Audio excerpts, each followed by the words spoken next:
টাঙ্গাইলে শুরু হয়েছে ১৫০ বছরের ঐতিহ্যবাহী ৩ দিনব্যাপী জামাই মেলা। অন্তত ১৫০ বছর যাবৎ এ মেলা চলে আসছে।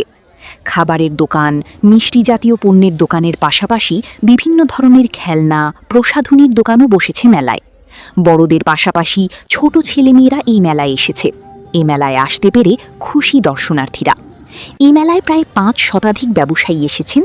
শনিবার সকাল থেকে রসুলপুর বাছিরন্নেসা উচ্চ বিদ্যালয় মাঠে মেলা শুরু হয়েছে। এ মেলায় টাঙ্গাইল ছাড়াও বিভিন্ন জেলার ব্যবসায়ীরা এখানে এসেছে। চন্দ্রপঞ্জিকা অনুসারে প্রতি বছর ১১, ১২ ও ১৩ বৈশাখ রসুলপুরে ৩ দিনব্যাপী এই মেলা বসে। মেলাকে কেন্দ্র করে আশেপাশের অন্তত ৩০ গ্রামের বিবাহিত মেয়েরা তাদের স্বামীকে নিয়ে বাবার বাড়ি চলে আসেন।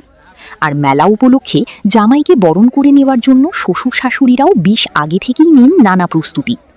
ঐতিহ্য অনুযায়ী মেলার সময় শাশুড়িরা মেয়ের জামাইয়ের হাতে কিছু টাকা দেন। সেই টাকা দিয়ে জামাই মেলা থেকে সবার জন্য বাজার করেন। এ কারণেই মেলাটি জামাই মেলা হিসেবে পরিচিত। বৈশাখের ভ্যাপসা গরমের মাঝেও মেলায় হাজারো মানুষের ঢল নেমেছে। কেউ ঘুরছেন, আবার কেউ বিভিন্ন পণ্য কিনছেন। মেলায় আসতে পেরে খুশি দর্শনার্থীরা। জামাই মেলায় আসছি, বৈশাখী মেলায় আসছি, অনেক কেনাকাটা করছি, অনেক খাওয়া দাওয়া করছি, খুব ভালো লাগছে।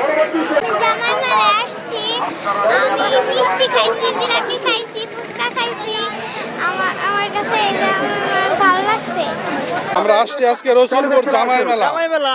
এটা একটা ঐতিহ্যবাহী মেলা। আমরা আসছি জামাই হিসাবে আসছি, ওয়াইফ নিয়ে আসছি, তারপরে বাচ্চা নিয়ে আসছি। শ্বশুরবাড়ি আসছি, শ্বশুরবাড়ি থেকে টাকা পয়সা দেয় আর কি। এই মেলার উদ্দেশ্য হচ্ছে শ্বশুরবাড়ি থেকে টাকা দেয়, সেই টাকা দিয়ে বাজার করে শ্বশুরবাড়ি নিয়ে যেতে হয়। আমি আসছি বরিশাল থেকে। এটা হচ্ছে জামাই মেলা। অনেক আগ থেকেই টাঙ্গাইলের পুরনো ঐতিহ্যবাহী জামাই মেলা। আমি আসছি বরিশাল থেকে আর কি। মেলাটা হচ্ছে আমার শৈশবের মেলা। এই স্কুলটাতে আমি পড়তাম। আর এখন তো বড় হয়েছি, বয়স হয়েছে, এখন মেয়েকে নিয়ে আসছি, বউকে নিয়ে আসছি। আব্বা অসুস্থ, আব্বাকে আনতে পারি নাই। তবে অনেক স্মৃতি বিজড়িত জায়গা আমার এই মাঠটাই, আমার স্কুল মাঠ। তো এই মেলাটা ঐতিহ্যবাহী মেলা এবং ছোটোবেলা থেকে বৈশাখী মেলার নামে জানি, এখন হয়তো জামাই মেলা হয়েছে, কিন্তু এটা একটা মেলা আমার কাছে। এটা আসলে ঐতিহ্যবাহী জামাই মেলা। প্রতি বছরই এই মেলাটা অনুষ্ঠিত হচ্ছে। আমরা বন্ধু বান্ধব সহ আমরা সবাই মিলে আসি। তো এই মেলার একটা ঐতিহ্য আছে যে এই মেলাটা যখন সময় আসে, তো তখন শ্বশুরবাড়ির লোকজন তাদের জামাইদের দাওয়াত দেয়, জামাইরা আসে এবং এখানে শাশুড়ি জামাইদের একটা টাকা দেয় এবং জামাই মিলে আরও কিছু টাকা ভরে এইখানে মেলায় এসে বিভিন্ন ধরনের বড় বড় মাছ, মিষ্টি কিনে নিয়ে শাশুড়ির কাছে যায়। এটাই হচ্ছে এই মেলার একটা ঐতিহ্য এবং সংস্কৃতি। আমি রসুলপুরের জামাই মেলায় আসছি, আমার ওয়াইফকে নিয়ে আসছি। ঐতিহ্যবাহী রসুলপুরের জামাই মেলা, সেই মেলা প্রতি বছর হয়, এবার বরাবরের মতো আসছি। অনেক শুনেছি, ফেসবুকে দেখেছি, কিন্তু আসলে আসা হয়নি কখনো। আমি যদিও টাঙ্গাইলের মেয়ে, কিন্তু আজকে ফার্স্ট টাইম আসা হলো আর কি। আসার পরে দেখলাম প্রচুর ভিড়, অনেক ভিড়। গরমে আসলে ভিড়ে কষ্ট হচ্ছে মানুষের, কিন্তু তারপরও যেহেতু ঐতিহ্য, অনেক রকমের আইটেম, মিষ্টি দেখতে পাচ্ছি, অনেক রকমের বিন্নি ধান, বিন্নি খই, যে কী অনেক ভ্যারাইটিস আইটেম দেখতে পেলাম। কিছু মিষ্টি টেস্ট করে দেখেছি, বেশ ভালো। আমরা এই দিনটার অপেক্ষায় থাকি প্রতি বছরই, যে বিশেষ একটা দিন আসবে। এই দিন সবাই শ্বশুরবাড়ি আমরা আসি, আর যারা আমাদের ভাইরা টাইরা আছে সবাই আসে, খুব আনন্দ ফুর্তি করি। একটা ঈদের মতো উৎসব হয় আমাদের আর কি, বৈশাখী মেলাটা আর কি, জামাই মেলা হিসেবে আর কি। জামাই মেলা রসুলপুরের এটা বিখ্যাত, এটা টাঙ্গাইলের মধ্যে বিখ্যাত আর কি। এটা জামাই মেলা নামে পরিচিত আর কি। মেলায় দোকান নিয়ে আসা ব্যবসায়ীরাও তাদের পণ্য বিক্রি নিয়ে আশাবাদী। টাঙ্গাইলের রসুলপুর জামাই মেলা, এটা আমি 16 বছর ধরে এখানে আমি দোকানদারি করি। ইনশাল্লাহ এবারও পরিস্থিতি ভালো, আগামীতেও পরিস্থিতি ভালো হয়েছে। এখন আজকে প্রথম দিন, আরও 3 দিন আছে, আল্লাহ দেখি কি করা যায়, এই চিন্তা ভাবনা আছে। এটা জামাই মেলা। এটার নাম হলো জামাই মেলা। আমার এখানে আছে চমচম আছে, হাসি খুশি আছে, বালিশ আছে, আবার বালিশ চমচম আছে, তারপরে রসগোল্লা, সাদা চমচম, কালো জাম, দই, মিষ্টি, রসমালাই সব আছে আমার কাছে। আয়োজক কমিটি বলছে, মেলা সফল করতে সকল ধরনের প্রস্তুতি গ্রহণ করা হয়েছে।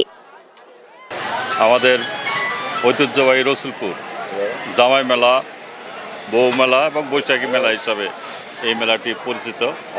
এটা 3 দিন ব্যাপী মেলাটি অনুষ্ঠিত হয়। এটা প্রায় 150 বছর ইতিহাস, আমরা যতটুকু জানি 150 বছরের মধ্যে এই মেলাটা চলে আসতেছে। এই মেলাটার আসলে প্রচারণা লাগে না, এর কোনো ঘোষণা লাগে না। বৈশাখের 11 তারিখ এপ্রিলের 25 তারিখ থেকে এই মেলাটা আসলে শুরু হয়। আচ্ছা এবং দেখা যায় যে বাংলাদেশের মানে প্রত্যন্ত অঞ্চল থেকেই সারা বাংলাদেশের বিভিন্ন ডিস্ট্রিক্ট থেকে এই মেলায় ব্যবসা করার জন্য দোকানপাট এসে থাকে এবং সেগুলি আমাদের এক সপ্তাহ আগে থেকে দোকানপাট এসে এখানে সমবেত হয়। আমাদের মেলাটা আগে ছোট ছিল, মানে ছোট আকারে ছিল থাকলেও এখন এটা এমন ব্যাপক আকার ধারণ করেছে। এখানে মানে আমরা সকল দোকানদারদেরও জায়গা দিতে পারি না। অনেক সময় আমরা দেখি যে এখান থেকে দোকান উঠে যে পাশে কোনো গ্রামে ফাঁকা কোনো জায়গায় বসে এই ব্যবসা তারা করতেছে, দোকানে মানে মেলা বসে ফেলছে, এরকম আমরা দেখি। এই মেলাটা অত্যন্ত মানে আমাদের প্রশাসনের যারা আছে, আমাদের জেলা প্রশাসক মহোদয়, আমাদের এসপি মহোদয় থেকে আরম্ভ করে থানা, আমাদের ডিবি, সিআইডির থেকে আরম্ভ করে সকল প্রশাসনিক লোকজন আমাদেরকে এই মেলায় সহযোগিতা করে থাকে এবং সার্বক্ষণিকভাবে এখানে আমাদের মানে থাকে, পুলিশের বিভিন্ন পোশাকের টিম থাকে। পাশাপাশি আমাদের এই রসুলপুরের আশেপাশের 4-5টি গ্রামের লোকজন এখানে ভলেন্টিয়ার হিসেবে দায়িত্ব পালন করে এবং এইখানে আমরা দীর্ঘদিন যাবত এই মেলাটা আমরা মানে আমাদের বুদ্ধি হওয়ার পর থেকে আমরা যেটা দেখে আসতেছি যে এখানে কোনো রকম বিশৃঙ্খলা, কোনো দিন কোনো অনিয়ম, কোনো মানে দুর্নীতি বা কোনো চুরি চামারি, হাইজাক এই ধরনের কোনো ঘটনায় আজ পর্যন্ত সংঘটিত হয়নি।